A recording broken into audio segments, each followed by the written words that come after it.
আজকে আমরা খেতে চলেছি ভাইরাল ডিম মশলা।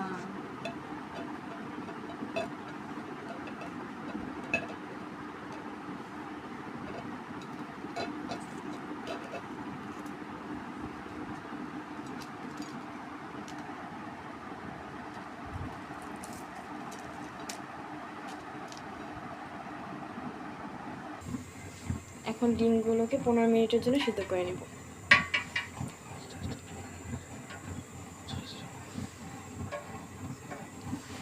ডিমগুলোর মধ্যে একটু লবণ দিয়ে দিতে হবে যাতে চুলাতে সহজ হয়।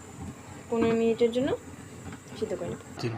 এখন এগুলো আমরা কেটে নেব, তারপর দেখাচ্ছি।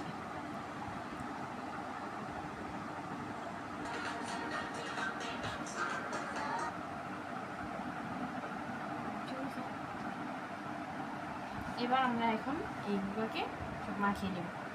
প্রথমে শসা, তার সাথে কাঁচামরিচ, এটা হচ্ছে চিলি ফ্লেক্স, পেঁয়াজ। বাটিতে করা দরকার ছিল না। এবার সবচেয়ে মোস্ট ইম্পর্টেন্ট অ্যান্ড লোভনীয় জিনিসটা হচ্ছে চাটনি।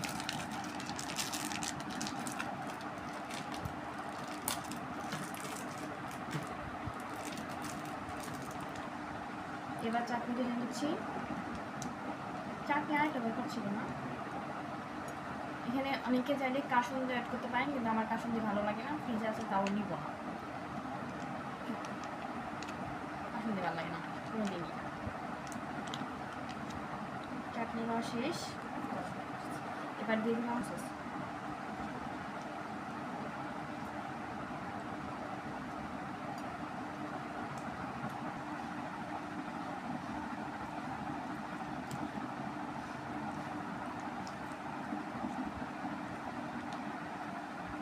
এবার এটাকে একটু মাখিয়ে নিব, হাত দিয়েই করছি, চামচের থেকে সহজ বিষয়। ঝালটা মনে কমছে। এবার পরিমাণ মতো লবণ, কেউ চাইলে বিট লবণও ইউজ করতে পারেন, যে যার ইচ্ছে মতো। লেবুর রসও দেওয়া যায়, লেবুর রস দিতাম।